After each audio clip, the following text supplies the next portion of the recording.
It's the sixth Sunday of autumn. Our Unitarian Universalist bylaws affirm 6 values centered in love and inseparable from each other. On the 6th Sunday of the season, we call to mind the 6th such value, equity.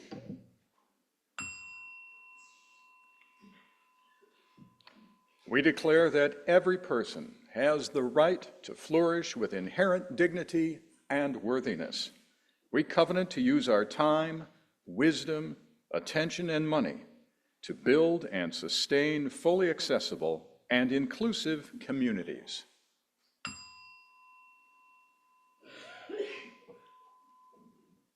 Our opening hymn is number 207, Earth Was Given as a Garden.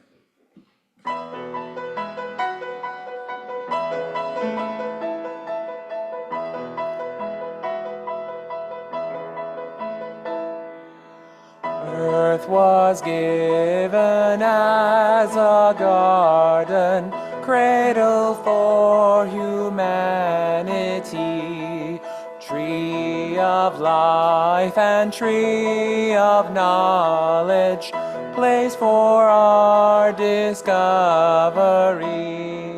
Here was home for all your creatures, born of land and sea and sky, all created in your image, all to live in harmony.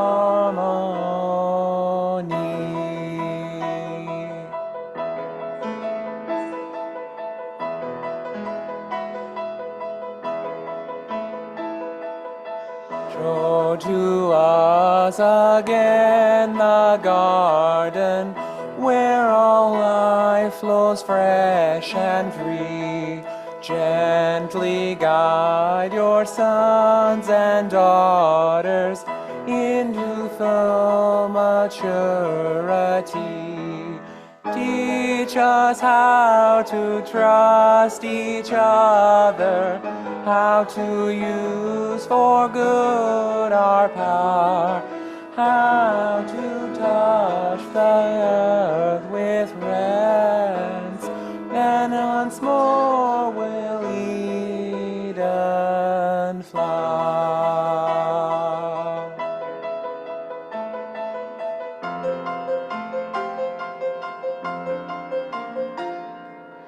Bless the earth and all your children.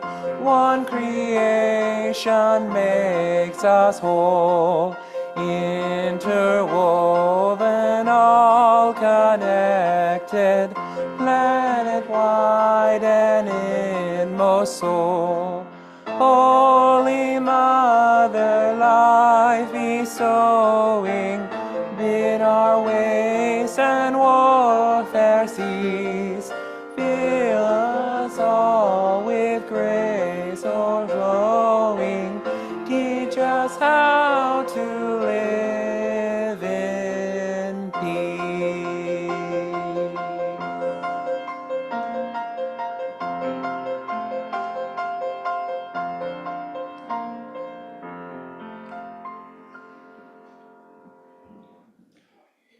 Good morning. I'm Bill Brock. Pronouns are he, him. I'm your celebrant associate this morning. And I'm the Reverend Meredith Garmon, interim minister, Zizir, or he, him. Welcome to the First Unitarian Church of Des Moines. Our building is located on land that has been home to humans for 12,000 years, starting with people of woodland culture and later the Iowa, Sauk, and Meskwaki. Other animals, such as the timber wolf, once roamed these lands in much greater numbers. As we enter this space, the ghosts of humans and other animals past are among us. We are called to join in the work of education, reparation, and healing for all species. Today is the 6th Sunday of autumn. The moon is waning crescent and will be new on Friday morning.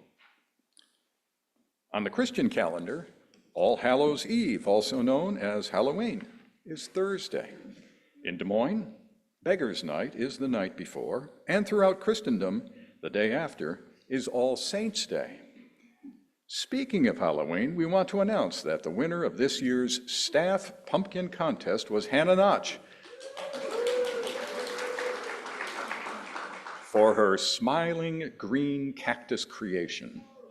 Yeah. Thanks to all our staff for participating.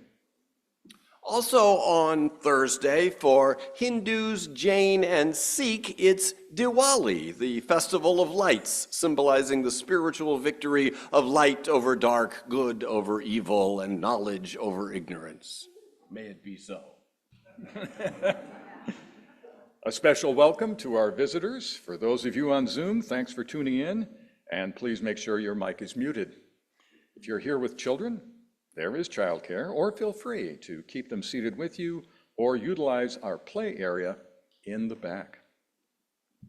We are a people of covenant, not of creed, and we express our covenant in our denomination's bylaws, our bond of union, our mission, and our relational covenant. Today, please join me in reading from our congregation's bond of union, which will appear on the screen. The First Unitarian Church of Des Moines' bond of union. We covenant to associate ourselves together for the study and practice of morality and religion as interpreted by the growing thought and noblest lives of humanity, hoping thereby to prove helpful one to another and to promote truth, righteousness, and love in the world. This year's curriculum for spiritual growth and learning is sketched out in our thematic ministry flyer available on the back table. Our theme for October is Fear, appropriately enough for Halloween. Our packets are available in the basket just outside the door there. We'll be following that with our November theme, Reason. And now we light our chalice. On the sixth Sunday of the season, we dedicate our chalice to the value of equity. Please join with me in the chalice lighting words from Dag Hammarskjöld on the screen. Each morning, we must hold out the chalice of our being to receive, to carry, and to give back. Our sung invocation is the second verse of hymn number 318. Words are on the screen.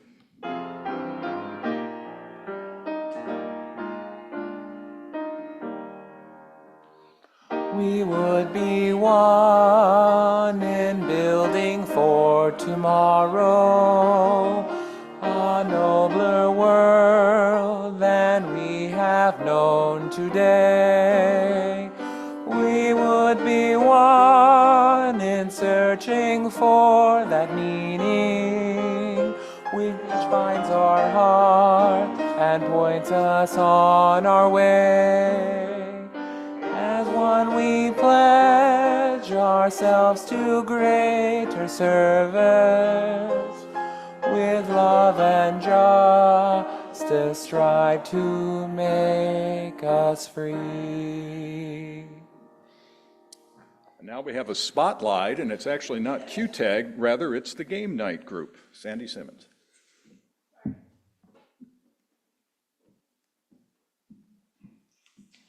Good morning, everyone. Good morning.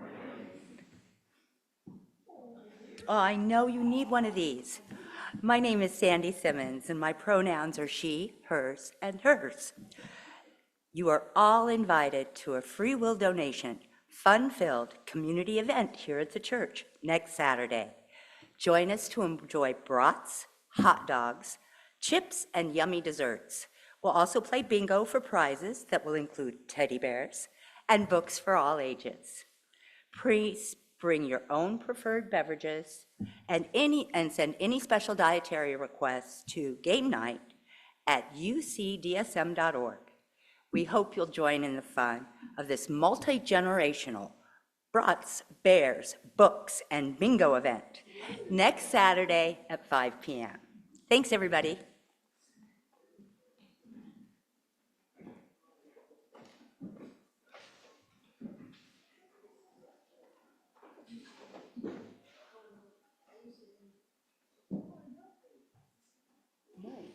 Okay. I'm kind of doing that. What happened?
Hello, my name is John Morrow, and I'm Pastoral Care Associate for our congregation.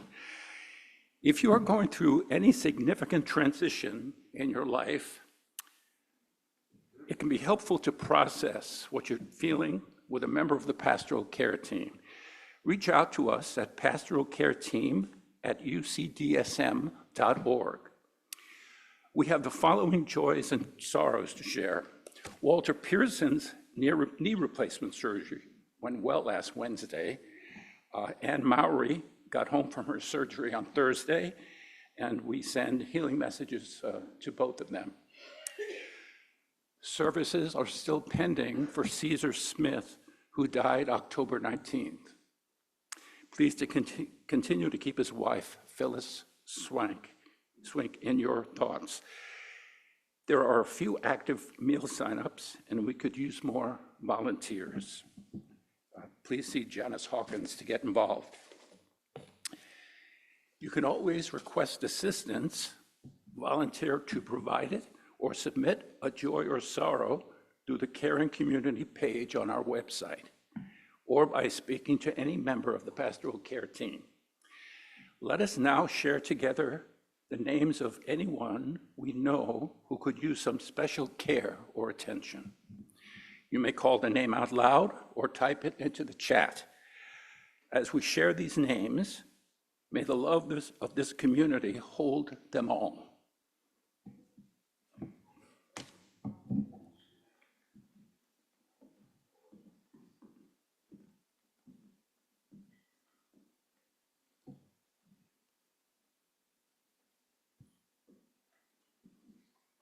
Dear Spirit of life and all the conditions that make love possible and powerful, the function of prayer is to call to mind and to heart what our mind and heart needs to have called to it, to orient us toward primarily two things, our gratitude and our grieving.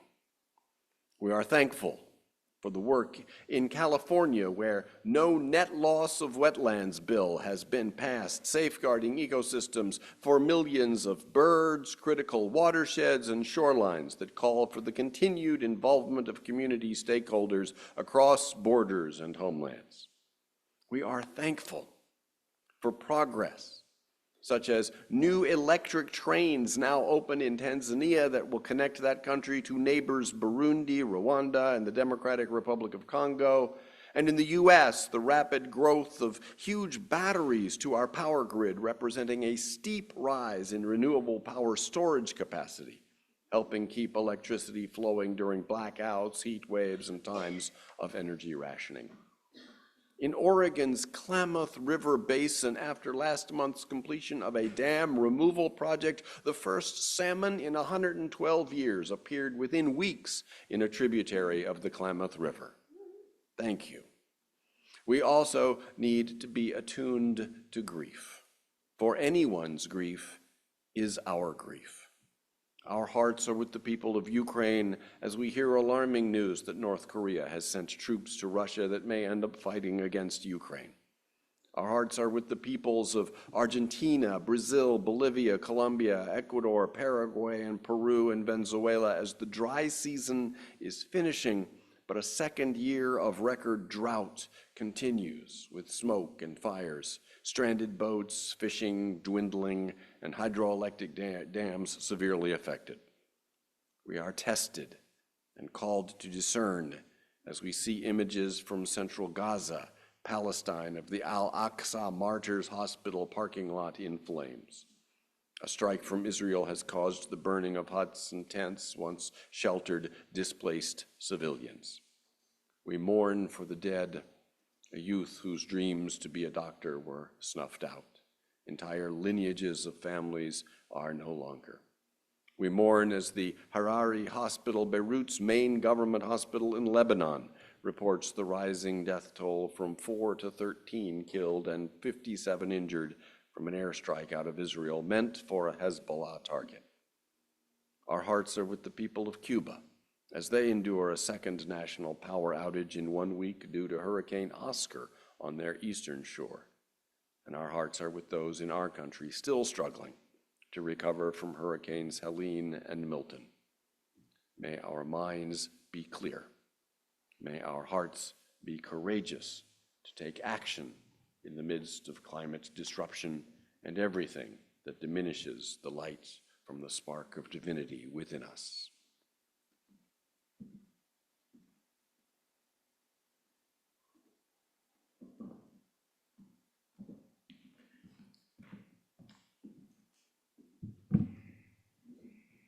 May the light of our community shine on the broken places of the world, and may we not look away when we are needed. May we confront what is cruel, heal what is broken, and delight in what is good. We light 3 candles. One for the joys and sorrows shared aloud, one for those shared in writing, and one for those held silently among us. For all of these, we now observe a minute of silence.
I breathe in peace. When I breathe out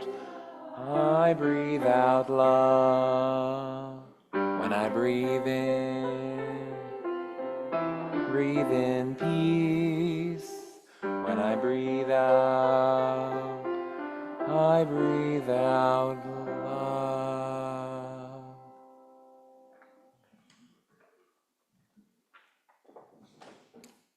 We come now to the offering, recalling our value, equity. We declare that every person has the right to flourish with inherent worth and dignity. We covenant to use our time, wisdom, and attention, and money to build and sustain fully accessible and inclusive communities. In the spirit of gratitude, of which the offering is an expression, I mention now 3 of the more than 30 items currently on our Singing Gratitude bulletin board. Thank you, Jania Visi, for social media, organization, and problem-solving skills in support of our Sacred Bridges pagan group. Thank you, Sandy Simmons, for exuberant energy helping the Afghan family that was with us last year, in addition to her work with the building maintenance team. Thank you, Teresa, Kay Scott, and Terry, for facilitating and maintaining kitchen training and kitchen operations. In gratitude, then, we give, for in gratitude, we receive.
It's fun to have this perspective from up front. Good morning. I'm Heidi Lockman, and I'm here to share a reflection about the climate justice revival I helped facilitate yesterday with our community minister, Reverend Laura Kim Joyner, and a number of Green Team members, Kate Allen, Linda Goff, and Sandra Simmons, who prepared and served a hearty vegan lunch, Janice Hawkins and Don Shepard, who assisted on site, and an extra special thank you to Linda Lemons, who coordinated countless moving parts throughout the whole process. I keep coming back to First Unitarian Church because being a member here helps me move beyond small talk to talking about what matters. And that's just what we did yesterday. Griffin Hall was buzzing with discussion among a couple dozen attendees as we considered what role each of us could play in stepping forward to address climate change and move away from an extractive economy. Each of us sought the intersection of what my community needs, what brings me joy, and what I have to offer to find hope for the future. Through this process, I realized it not only matters what we do, but it matters how we do it, with mutual respect and accountability, patience, and collaboration. We practiced participatory decision-making, deep listening, grounded curiosity, and genuine appreciation, finding love and joy in being together. For this special denomination-wide climate justice revival, the planning team at the UUA, our Unitarian Universalist Association, commissioned a hymn to celebrate our work for climate justice. Two musicians, Leah Morris and Adam Pod, created a song entitled "Part of It," underscoring that the work does not fall on one person's shoulders alone. Instead, we are each a part of it. It calls us to choose survival and make an art of it, stating that we are committed to working for a flourishing world. The song also calls us to curiosity, humility, creativity, and grace. Because our care of the planet and all its creatures is an existential task, the lyrics reflect a sense of urgency, as well as passion, dedication, and joy in the work. I now invite Karen Kramer and our choir and thank them in advance for teaching us this new anthem.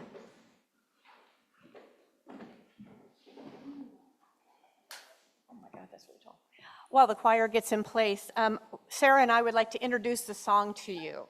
We're going to sing through the first verse before we ask the choir to join in with you to sing through the whole song.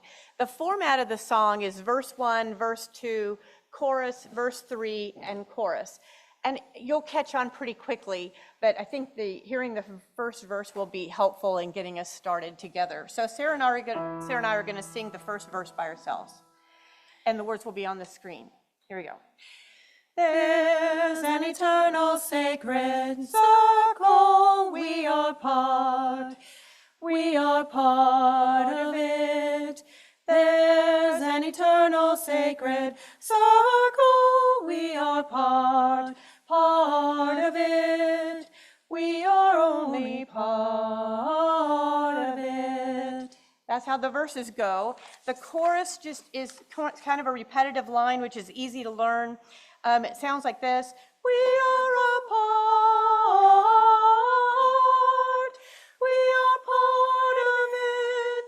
And then it goes to different words, part, spark, and heart. And you'll see all those reflected up here. Are you ready? Here we go. Bruce is going to accompany us.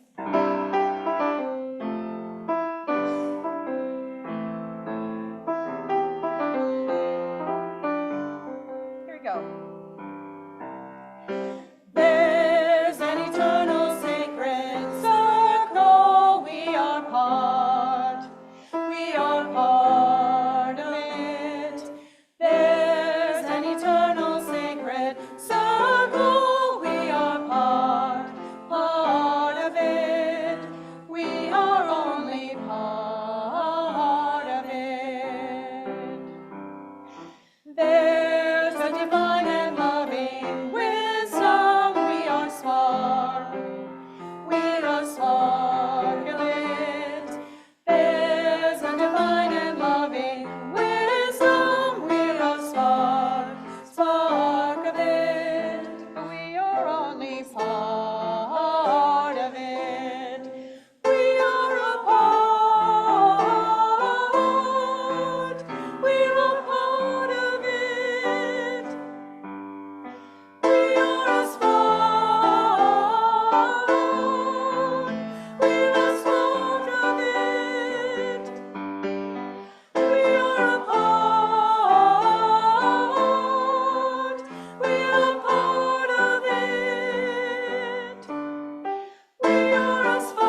as one voice we choose survival, and we start to make an art of it.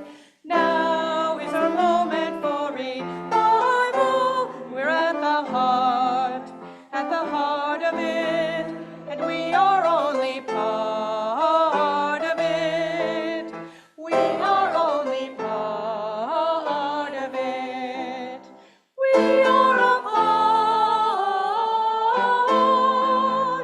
We're a part of it. We're at the heart. We're at the heart of it. We are a part. We are part of it. We're at the heart. We're at the heart of it. We are only part of it. We are only part of it. Wonderful.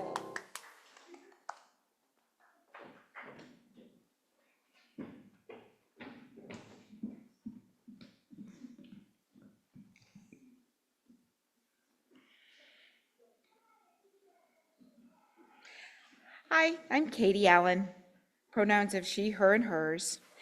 I am honored to share with you a reading from the Unitarian Universalist minister, Reverend Molly Hosh Gordon, from the conclusion of her sermon, How to Survive the End of the World. In this reading, when she says extractive economy, she means everything that is not sustainable. The way we truly survive is by investing in all the alternatives that starve the extractive economy. The way we truly survive is by finding small daily ways to live the world we seek to create. It is as simple and as difficult as that. Wherever you can, fight the extractive economy.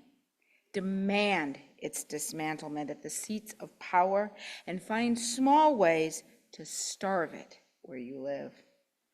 And then, whenever you can, opt into deep community. This is how we survive. It is how life survives. We tear down walls. We grow roots for another way inside the world that is crumbling. So, here is my list of how to survive the end of the world. Get to know your neighbors. Feed them. Let them feed you. Watch each other's kids, grandkids, pets. Develop the muscle for generosity like you're training for a giving ultramarathon. Share everything you can with anyone who asks. And ask for what you need. Get in touch with your body. You'll need it, and it knows things. Pay attention to what's happening below the neck. Tell the truth. Tell it to yourself first. Sit at the feet of your most vulnerable neighbors and your own most vulnerable places. They have the most to teach you about survival. Listen. Remember your ancestors and the things they survived. Find the resilience that is your birthright and the courage that made your way for your life. Practice taking risks. Show up in every struggle where someone is fighting for their dignity, because that is how we will all survive. Learn about reparations and native sovereignty. Double down on exercising supremacy systems from your soul. Learn to be tender. Refuse to be hardened. Let your heart be moved every damn time. Root in the place that you are. Learn its history, learn its geography, learn its seasons. Sing a lot and dance. Make art, make love, rest luxuriously, eat pie. The world is ending and beginning now. We are surviving now. Let us love. Let us connect. Let us fight like hell for the dignity of each and all.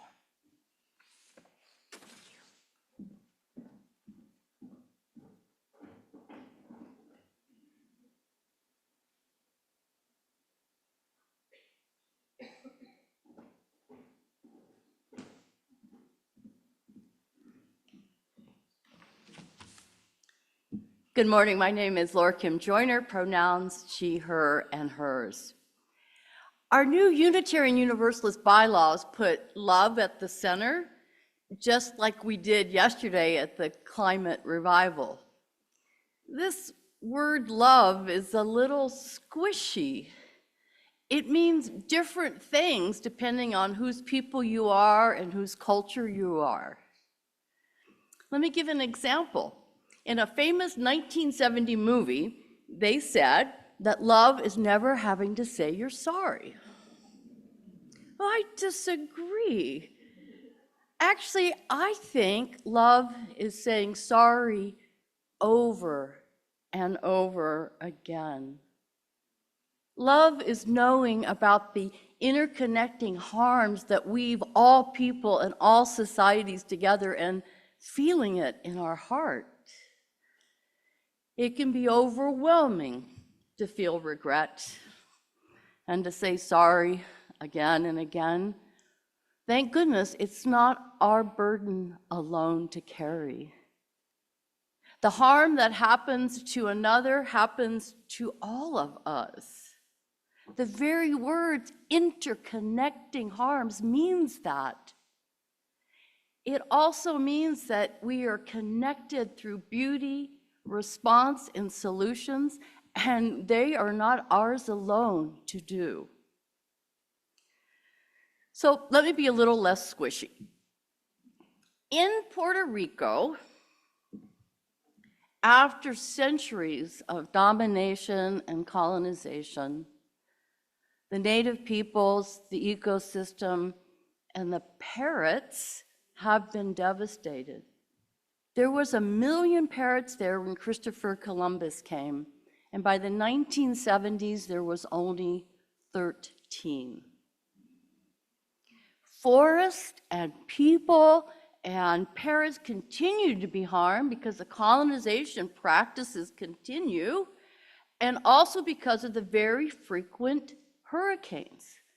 These hurricanes are made worse because of climate change that has the same root core problem that these other harms have, domination, which means some people wanting more at the cost of harm to those around them. It's such a diffuse system. We're all caught in it. We all are benefited and we are all harmed. For me, it's not an easy reality to accept. And that's where love comes in. When we embrace this reality, we are embraced in return. It means decentering ourselves, because it's not just us that it's impacted, it's all of us. But if we're not at the center, who or what is in the center of our lives? Everyone. And that's the vision that I call love. Realizing interconnecting beauty and harm, we're shown that we belong on this earth, that we have a place, and so do the many others. It's a fiery embrace that burns away disconnection and wakes us to a living and giving life. Oh, and the parrots of Puerto Rico, they're doing great. Well, okay, there's 690 of them now. That's a hard number. It's not soft, it's not squishy. That is love, and that is your tax dollars at work. You are part of the solution.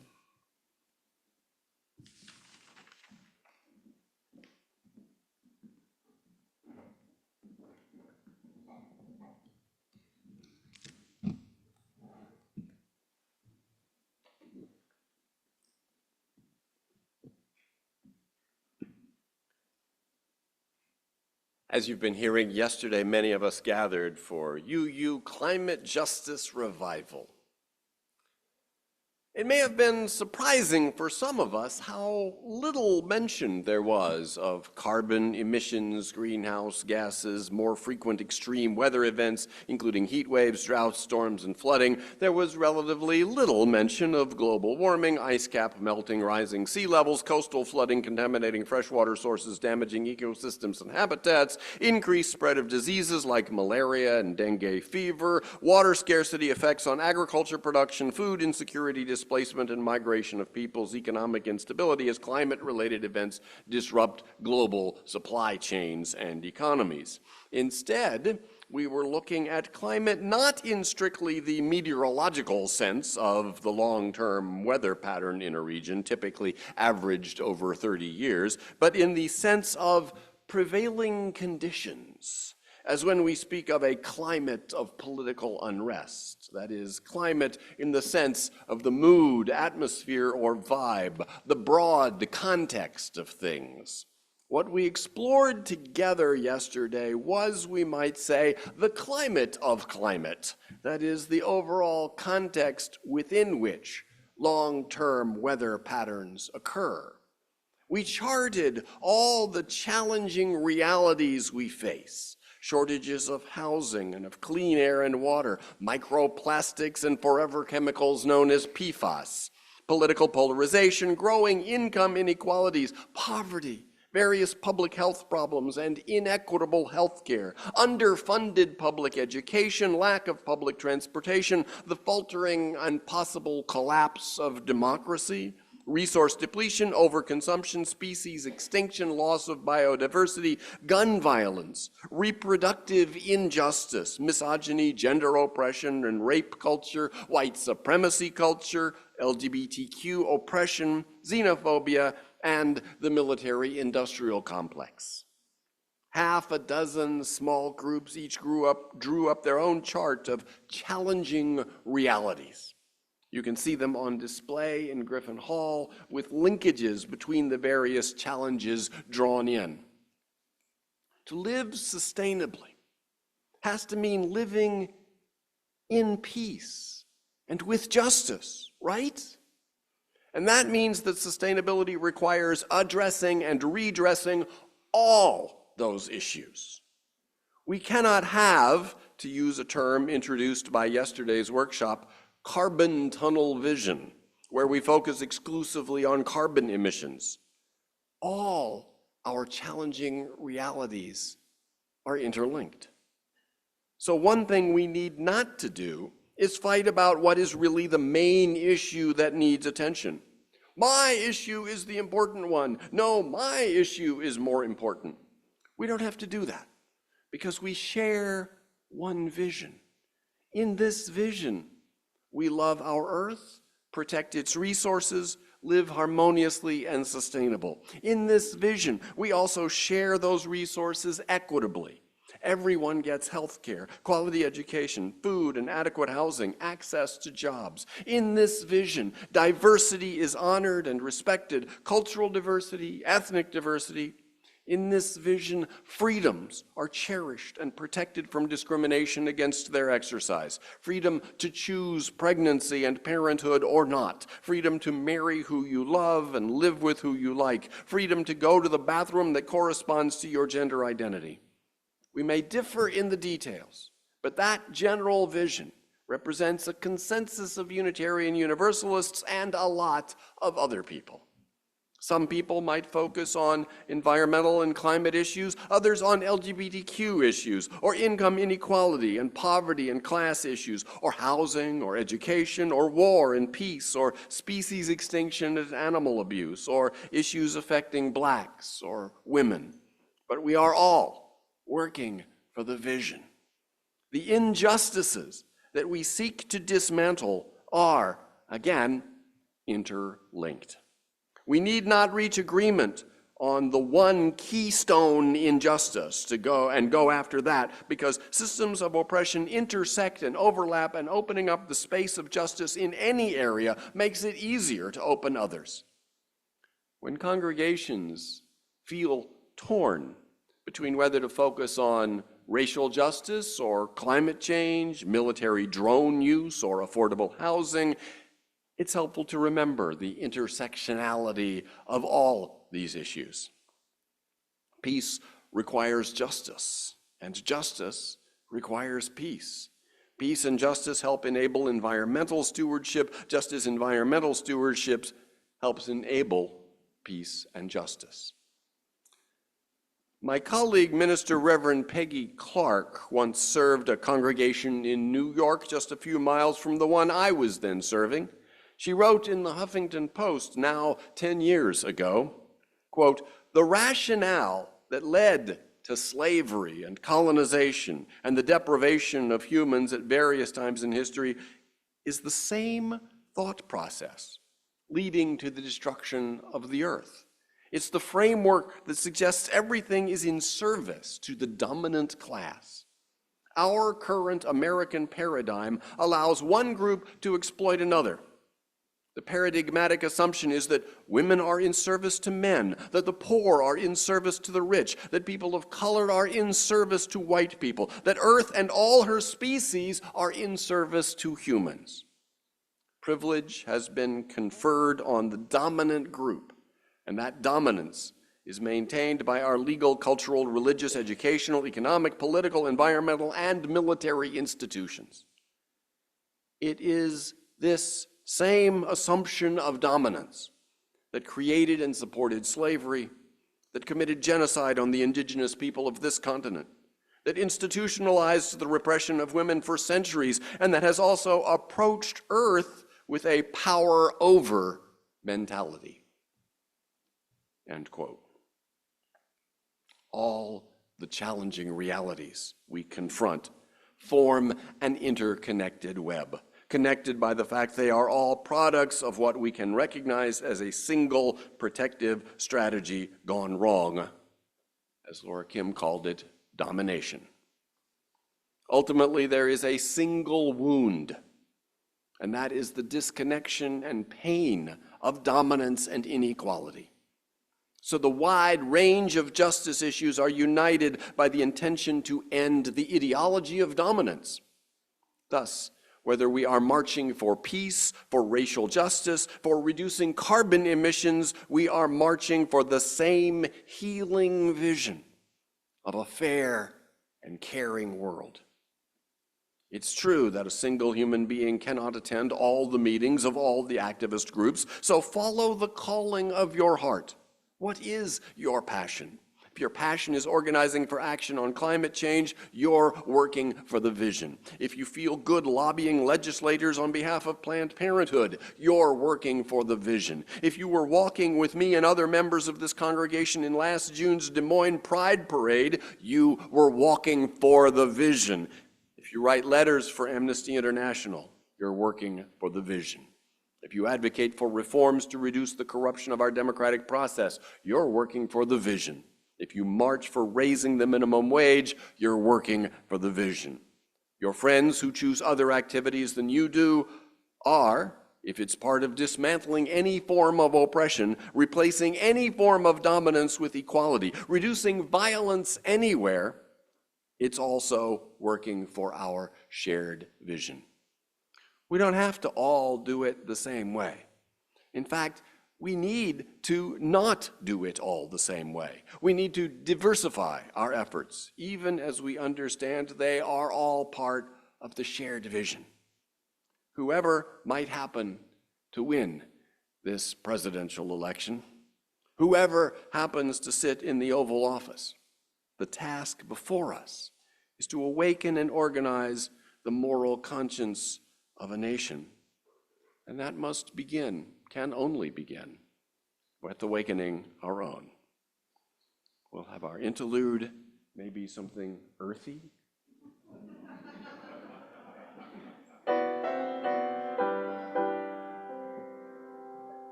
Spiritual healing is the business of faith institutions. It's our business. People show up at our door. You showed up at the doors of this church this morning, as people show up to the doors of thousands of congregations of many denominations across the country. They arrive heartsick for beloved community, torn inside by stresses of negotiating a world that demonstratively holds that white lives matter more than black lives. Lives of the wealthy matter more than lives of the poor. We come to places of worship seeking inner peace, for there is no peace for our spirits when millions of our neighbors are mistreated and have been for generations. There's no peace for our spirits when our country's policies increase poverty and increase misery and increase cruelty.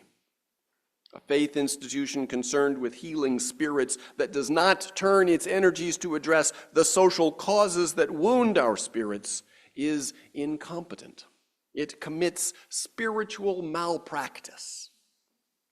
So yes, there is marching to be done, organizing, letter writing, standing up, speaking out, campaigning, and something else.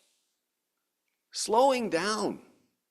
The frenetic busyness of modern life is a key part of what keeps us focused on consuming and earning, what keeps us isolated from each other, so that only our own material gratifications can occupy our attention. Sustainability, also now being called regeneration, requires slowing down the pace of life, the pace of consumption and of the daily grind. In the reading that we heard from Katie Allen today, UU Minister Reverend Molly Hausch Gordon addresses how to survive the end of the world and live into a new one. Reverend Gordon mentions fighting the extractive economy, demanding its dismantling at the seats of power. She says, fight like hell for the dignity of each and all. But you may have noticed that by and large, her emphasis is not on the marching, demonstrating, organizing, or any of the things that we generally suppose political activism looks like. Instead, she urges things like getting to know your neighbors, sharing things, getting in touch with your body, sing, dance, and eat pie. Right. Opt out of the frenetic busyness that makes us unable to enjoy life. In 2 words, slow down. Slowing down to a pace that allows a deep knowing of the richness of your own life is a political act, and slowing down is also the crucial element of spirituality, the essence of spirituality. Spiritual healing, I said, is our business. And if this church doesn't address the social causes that wound our spirits, then it is incompetent. Key among those social causes are the forces that keep you too busy for spiritual practice, too busy for being in touch with your spirit and with your body, too busy for community and community building, too busy for joy, too busy for self-provisioning. Here are some things that would take more of that precious time that we have so little of. Our own cooking, a little gardening, maybe some canning, taking the time to hang clothes on the line instead of using the dryer. Self-provisioning allows for mindfulness as we do the activity. It's a very different spiritual experience from shopping at a supermarket with its vast, overwhelming array of choices, all of them brightly colored and competing for your attention. It's also self-provisioning is also more sustainable and less extractive. We'd really have to reallocate our time away from marketplace work to be able to do this kind of self-provisioning. People report that do-it-yourself activity is highly satisfying. They learn new skills. It's an outlet for creativity. And sometimes those newfound skills and passions lead to starting up businesses that are small and local and green. Or they lead to trading and sharing through local networks that strengthen community ties and social capital, which enhances well-being and security. Working less, having less money, means buying fewer new products. And what you do buy, you'll want to be durable, long-lasting, and repairable. Can you imagine for yourself maybe a few baby steps toward a simpler and freer and less consumptive life? We could live with less work and less stress and consumption and stuff, and thus have more time for family, for friends, for community, for rewarding labor of crafts or garden or do-it-yourself activity. This would be good for us. It would be good for our planet. Let me now bring all of this back to our theme for the month, fear. All those challenging realities I mentioned earlier can be pretty frightening. In particular, any of the environmental, ecological related challenges rely a lot on fear to get our attention. So I often hear that we should come from a place of hope rather than fear, but this seems to me too facile. 17th century philosopher Baruch Spinoza observed, "There is no hope unmingled with fear, and no fear unmingled with hope." So whether you call it fear or call it hope, it's about not being comfortable with reality as it is, about wanting something other than ourselves to change. But it's only in changing us that anything else has a chance to change. We can choose ourselves to live more gently and more joyfully, whether anyone else follows our example or not. It makes a difference to this one. A couple of weeks ago, I mentioned that the doomsday scenarios have a terrible track record. Disaster predictions in the 60s and 70s, such as William and Paul Paddock's famine 1975 or Paul Ehrlich's The Population Bomb, failed to happen. The truth is, we don't know what's coming or when.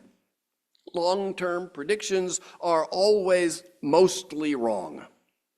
Wendell Berry writes, "The end of something, history, the novel, Christianity, the human race, the world, has long been an irresistible subject. Many of the things predicted to end have so far continued, evidently to the embarrassment of none of the predictors." Will some breakthrough in economical carbon capture technology save us from the dire effects of carbon emissions? We have no idea. The LA Times reported just this week that scientists at UC Berkeley have developed a fluffy yellow powder, less than half a pound of which removes as much carbon from the air as a large tree. Will this yellow powder get CO2 down to below 350 parts per million before climate disasters get much worse than they already are? We have no idea. Maybe, maybe not. When it comes to being an environmentalist without purveying fear, or even its close cousin, hope, Wendell Berry is a helpful guide. He points out, all we can do to prepare rightly for tomorrow is to do the right thing today. If using less energy would be a good idea for the future, that's because it's a good idea.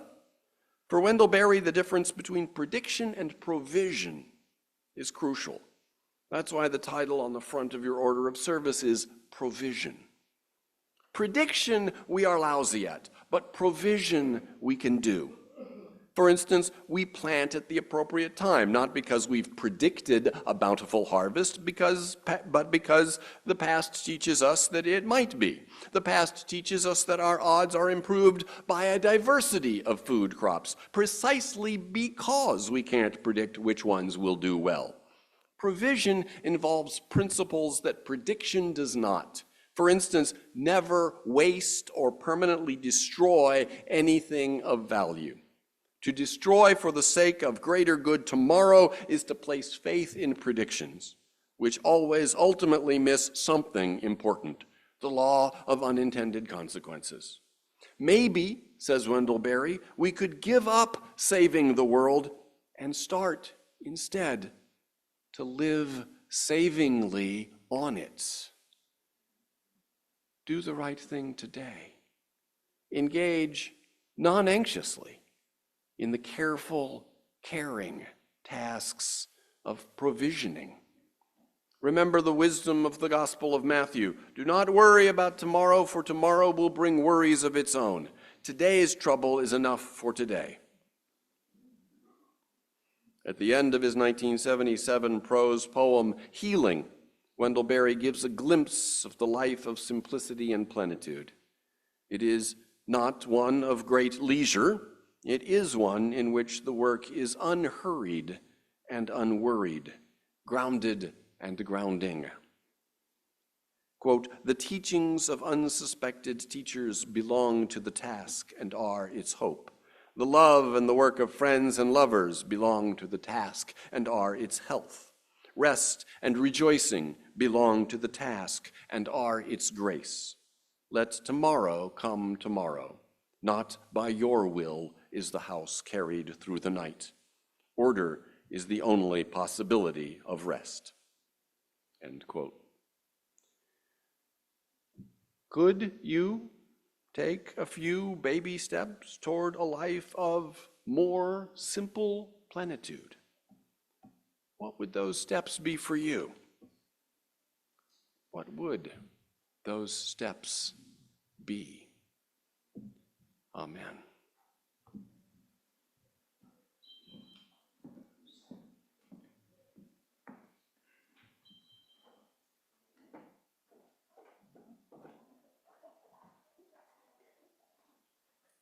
Please join me in singing our closing hymn, number 163, For the Earth Forever Turning.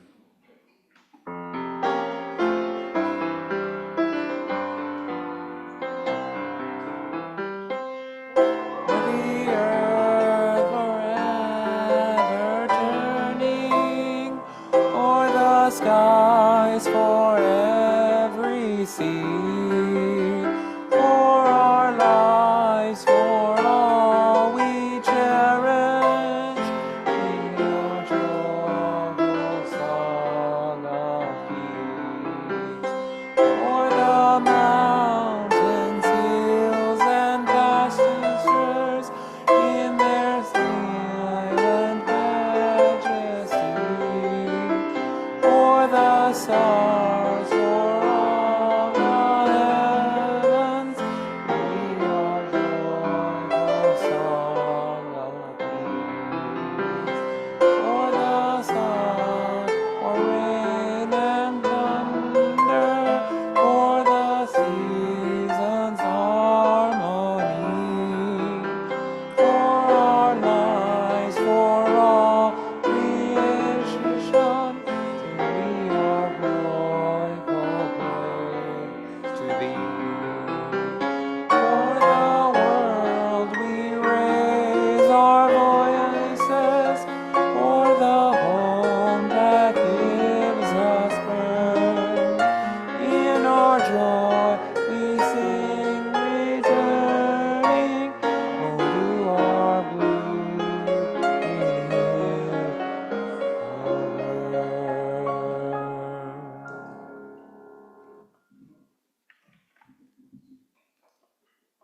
Please say with me our unison chalice extinguishing words. This beacon of peace, this torch of liberty, this fire of justice, we will take with us in our hearts, that it may light the way to peace and justice for every child of this earth. May you leave this place knowing that you are good and that you are loved. Take your light and your life from this place, use it to bless the world, and stay safe until we are together again. Go in peace.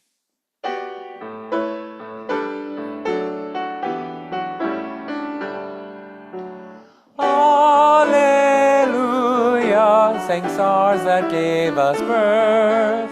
Alleluia, resounds our home, the earth.